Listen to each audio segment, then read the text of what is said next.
Greetings. My name is Stan Prager from the Regarp book blog, www.regarp.com. Today's podcast features my review of The City and Its Uncertain Walls by Haruki Murakami. A listless, uninspired, passive young man. A brooding, unsatisfied, troubled young woman. Unrequited love. Jazz music. Cats. Occasional episodes of unremarkable lovemaking. Books. Unresolved plot strands. Magical realism. Moments of literary flourish that flirt with magnificence. Clocks. Fine writing. Insipid prose. Prolonged solitude. Mysterious circumstances. An earlobe fetish. Bizarre incidents unquestioned and unexplored. Beatles tunes. Ghosts. Quotidian monotony. Fantastical beasts. Technology, conspicuous in its absence. Imaginary otherworlds. Sophisticated metaphor. Anticlimactic endings. If each of these descriptions was lettered on the 25 squares of a standard bingo card and you check them all off, the result would be the elements that occur in all or most of the fiction of renowned Japanese author Haruki Murakami. I know this because I have, over the years, read them all the novels, all the short stories. For the aficionado like myself, Murakami has become something of an addiction that, like most addictions, begets both pleasure and pain. That is because, as every Murakami cult initiate is aware, the body of his work at once translates to genius and frustration, literature and pulp, the brilliant and the banal. And this is true too for his latest novel, The City and Its Uncertain Walls, a well-written if meandering and ultimately unsatisfying tale. For the most part, the Murakami catalog falls into two distinct categories: standard literary fiction, like Norwegian Wood, his breakout bestseller of nostalgia and loss, and magical realism, such as Kafka on the Shore, an extraordinary fusion of reality and fantasy. Had the former been my first read, I might not have gone back for more, because despite its superb craftsmanship, it just didn't suit my vibe. Instead, a random recommendation from a chatty barista pointed me to Kafka. I bought it, I devoured it, I was hooked.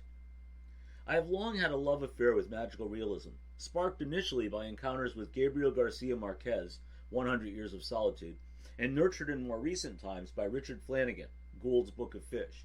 It's a tricky genre, not easy to pull off elegantly.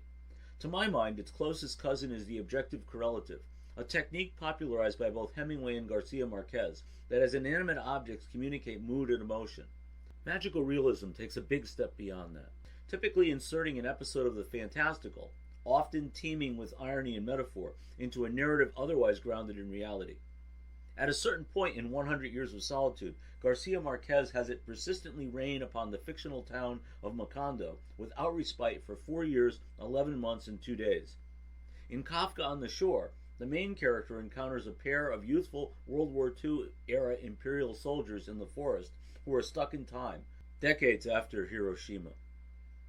Another manifestation of magical realism constructs an alternate world that has characters slip between dual realities, either or both subject to supernatural ingredients that are usually taken for granted by its inhabitants.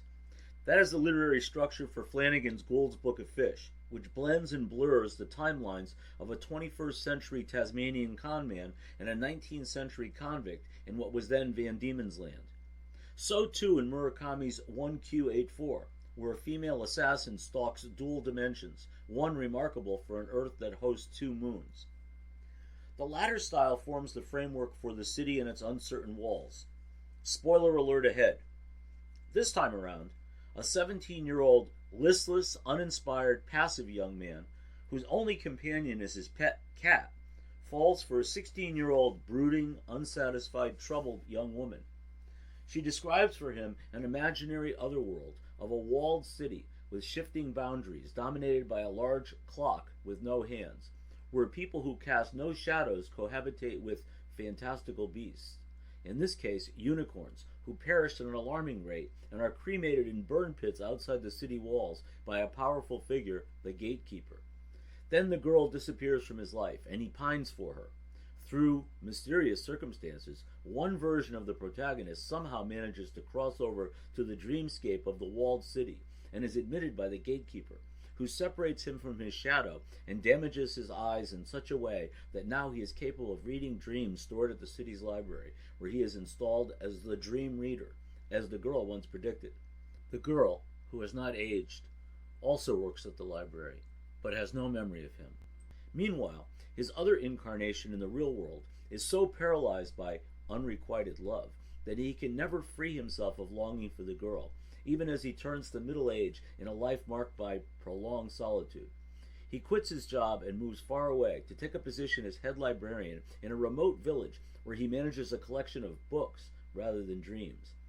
Although set in contemporary times where cell phones and computers abound, in this particular library, technology is conspicuous in its absence. But magical realism intrudes here too. Bizarre incidents go unquestioned and unexplored. Then it turns out that his predecessor, who frequents the library to offer anecdotes and advice, is actually a ghost, which upon discovery is treated as oddly unremarkable. Ultimately, the novel disappoints. What at first makes for a compelling narrative that promises to blaze a trail of fascinating possibilities within each of the dual worlds, instead wanders around interminably in successive chapters. Fine writing, punctuated by insipid prose, and finally narrows to multiple paths of unresolved plot strands and a frustrating anticlimax. Along the way, there is Beatles symbolism, as well as a bizarre variation on the earlobe fetish. And that's a bingo. For me, it was quite a letdown. The grand attempts at metaphor strike as forced, at times even cliché. Again and again, Murakami seems to try too hard. Early on, I began to compare the boy's unresolved longing for the girl to the star-crossed lovers of Garcia Marquez's Love in the Time of Cholera. So I winced when the character Koyasu casually cites Love in the Time of Cholera in conversation, as if rubbing the reader's nose in it. I then facepalmed when she defined magical realism for us. I wondered how Murakami could go so wrong. A partial explanation can be found in the afterword, where the author reveals that this book is a reworking of a novella he published in 1980, but never permitted to be reprinted, and the mystical city is closely related to the one he fashioned in his 1985 novel, Hard-Boiled Wonderland and the End of the World. He admits he was dissatisfied with the original story and had always hoped to expand it. To my mind, he should have known better. The writer of the novella was in his early 30s, the author of the novel in his early 70s. They are at once the same man, but yet very different men, separated by 4 decades. Vanity projects often fail. Failure is too strong a word here, but this one certainly falls short. It was Murakami's first novel in 6 years, and I had long anticipated it, especially because I rather disliked his previous 2, Killing Commendatore and Colorless Sakura Tazaki and His Years of Pilgrimage. I was hoping instead for something along the lines of magnificence found between the covers of the Wind-Up Bird Chronicle, Sputnik Sweetheart, 1Q84, or, of course, Kafka on the Shore. That was not to be. And yet, it is not a terrible novel. Despite the flaws, and these are manifold, this work remains thought-provoking, and certainly for Murakami fans, well worth the time. While I mourn the missteps and the unrealized potential, I do not regret reading it. Thank you for joining me for today's podcast. I encourage you to share it in your network. Many more reviews on an eclectic array of fiction and nonfiction books are available at regarp.com and regarpbookblogpod.com. Have a great day.